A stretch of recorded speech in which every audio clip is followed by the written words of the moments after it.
તો ઉત્તર ગુજરાતમાં કેટલાક ભેજાબાજો લકી ડ્રોના નામે લોકોને છેતરી રહ્યા છે।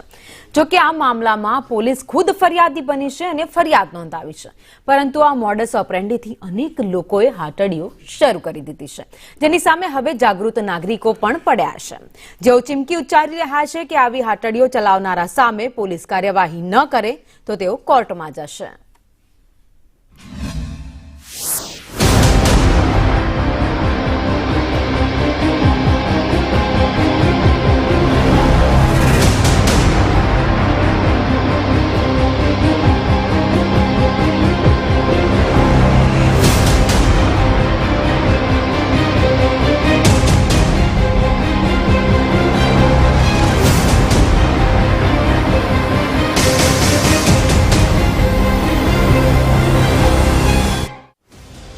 બીઝેડ બાદ ઉત્તર ગુજરાતમાં ચાલતું બીજું એક મોટું કૌભાંડ એટલે લકી ડ્રો, જેમાં 300 કે 400 રૂપિયાની કૂપનો રાખી જનતાને ઇનામોની લાલચ આપી છેતરવામાં આવે છે।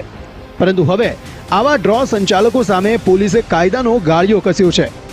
વિસ્તારમાં ડ્રો કિંગ તરીકે ઓળખાતા અશોક માળી સહિત અન્ય એક ડ્રો સંચાલક સામે ફરિયાદ થરાદ પોલીસ મથકમાં નોંધાઈ છે, પરંતુ ચર્ચા છે કે ધાનેરામાં ટૂંક સમયમાં અશોક માળીનો ડ્રો યોજાવાનો છે, જેને લઈને જાગૃત નાગરિક અને ધાનેરા નગરપાલિકાના પૂર્વ પ્રમુખ પોપટ જોશીએ તેની સામે મોરચો માંડ્યો છે, જેઓ કહી રહ્યા છે કે થરાદની સાથે ધાનેરામાં પણ લૂંટારા અશોક માળી સામે ફરિયાદ થવી જોઈએ। લોકોને છેતરે, ઇનામોની લાલચ આપી અને 399 કે એવી ટિકિટોના દર રાખી અને ડુપ્લિકેટ ટિકિટો પણ વધારા પડતી છપાવી અને લોકોને પૈસા ઉછેટીને કરોડો રૂપિયા ભેગા કરી નાખ્યા છે। મેં માનનીય કલેક્ટર સાહેબને, મહેરબાન કલેક્ટર સાહેબને પણ અરજી કરેલી હતી। કલેક્ટર સાહેબે એસપીને ટ્રાન્સફર કરી અને એસપીએ અહીં ધાનેરા પોલીસ સ્ટેશનમાં તપાસ સોંપી છે।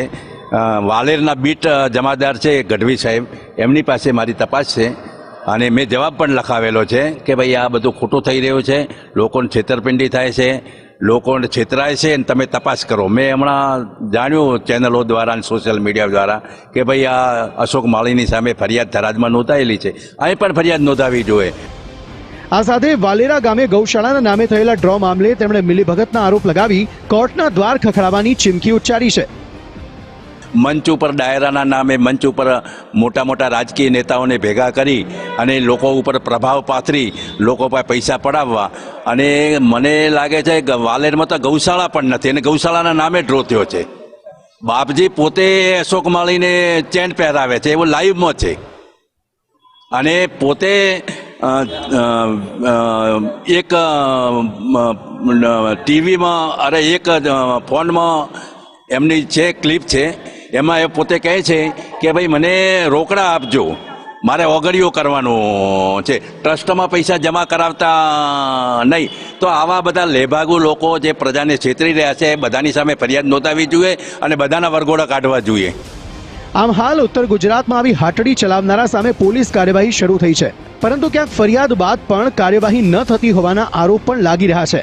જોકે સામાન્ય માણસોએ આવી છેતરપિંડીની સ્કીમોથી દૂર રહેવું જોઈએ, જે લોકોને કિસ્મત અજમાવવાનું કહી પોતાની કિસ્મત ચમકાવે છે। આ સાથે લકી ડ્રોનો કિંગ બનેલો અશોક માળી ક્યારે પોલીસની ગિરફ્તમાં આવે છે તે જોવું રહ્યું। બ્યુરો રિપોર્ટ, સંદેશ ન્યૂઝ।